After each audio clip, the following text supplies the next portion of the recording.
Guanyin stood at the banks of the flowing sands river, gazing across a wasteland of impossible scale. To the east stretched barren dunes, to the west, distant frontier lands. The river itself spanned 800 li wide, its waters churning like the earth turning over, its waves rising like mountain ridges. No raft could cross it. No lotus leaf could float upon it. This was a place abandoned by the world. The river's roar carried for miles across the empty plain. Withered grass bent in the fading sunset along the winding banks, while yellow clouds dimmed the long, distant embankment. No merchant caravans ever passed this way. No fishermen built their huts along these shores. Not even wild geese dared land on the barren sand. Only the cries of distant apes echoed from far banks, and red knotweed swayed gently in the river wind. Then, with a thunderous crack, the river erupted. A spray of dark water shot skyward, and from the churning depths leaped a figure of terrifying ugliness. He burst from the waves like a nightmare given flesh, water streaming from his massive frame. Guanyin had been scanning the riverbank one moment, and the next, a demon stood before her, blocking all passage with his sheer, monstrous presence. His face was neither green nor black, but some sickly shade between, the color of misfortune itself.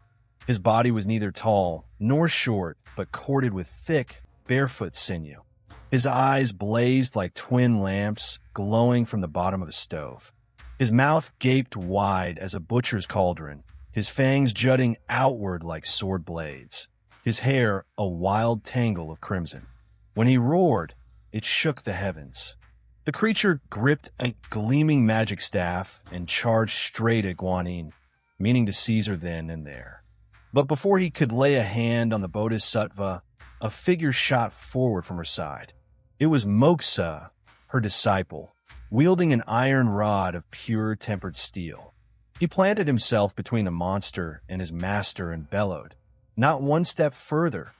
The monster raised his own demon-quelling staff and met Moksha head-on. What followed was a battle of such ferocity that the very river seemed to hold its breath. Moksha's iron rod whirled like a silver serpent dancing at the water's edge, while the monster's staff crashed down like a crouching dragon striking from the riverbank. Each blow sent spray and sand flying in every direction. One fought to prove his power as Lord of the Flowing Sands. The other fought to protect Guanyin and establish his reputation as a warrior of the sacred mountain. The monster churned the waves and leaped through the spray, sending the sky itself dark with flying water. Moksha answered with gusts of wind and fog that blotted out the sun and dimmed the moon. The demon staff swept through the air like a white tiger descending from the mountain. Moksha's iron rod countered like a yellow dragon coiled across the road. One thrust and parried like a hawk diving through pine branches. The other struck and dodged like a snake threading through tall grass. They fought until the stars themselves seemed to spin in the mist, until heaven and earth blurred together in a haze of violence.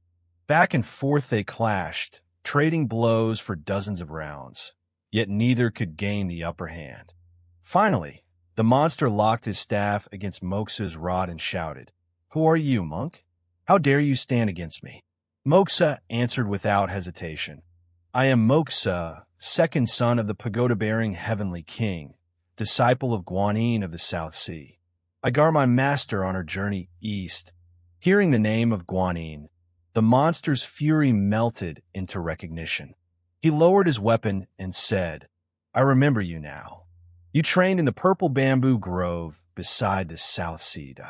Moksha pointed to the riverbank. "And there stands my master." The monster's expression changed instantly. He dropped his staff, allowed Moksha to lead him forward, and felt his knees before Guanyin, pressing his head to the sand. "Bodhisattva, forgive me," he pleaded. "I am no common demon. I once served as the curtain-lifting general who stood beside the Jade Emperor's imperial chariot in the halls of heaven. At the peach banquet, my hand slipped and I shattered a glass vessel. The Jade Emperor had me beaten 800 times and cast down to the mortal realm, where I took this monstrous form. My suffering did not end there. Every 7 days, flying swords descend from heaven to pierce my chest and ribs 100 times before returning. The agony is unbearable, driven by hunger and cold. I emerge from the waves every few days to seize a passing traveler for food. I had no idea I would cross paths with a great bodhisattva today. Guanyin spoke with compassion. You sinned in heaven and were banished. Now you compound your guilt by taking lives. But I carry the Buddha's mandate to find a scripture seeker in the eastern lands. Why not enter my path, turn toward goodness, and become a disciple to that pilgrim? Travel west, bow before the Buddha, and seek the scriptures. I will ensure the flying sword's trouble you no more did. The monster bowed deeper. I am willing, but I must confess, I have devoured countless travelers here. Several times, monks on their way to seek scriptures passed through, and I ate them all. The heads I cast into the river sank instantly, for not even a goose feather can float on these waters. Yet 9 skulls from those pilgrims remained buoyant. I strung them together for a plaything. Guanyin smiled gently. Those skulls are no accident. Hang them around your neck and wait. The true scripture seeker will come, and they will serve their purpose. She placed her hand upon his head, administered the precepts, and gave him the surname Sha for the sand of the river. His Dharma name became Sha Wujing. He cleansed his heart, harmed no living creature, and devoted himself to awaiting the pilgrim. Guanyin and Moxa crossed the river and continued east. After traveling for some time, they came upon a towering mountain wreathed in dark, malignant mist so thick that no path could be found to the summit. Just as Guanyin prepared to soar above the peaks on clouds, a fierce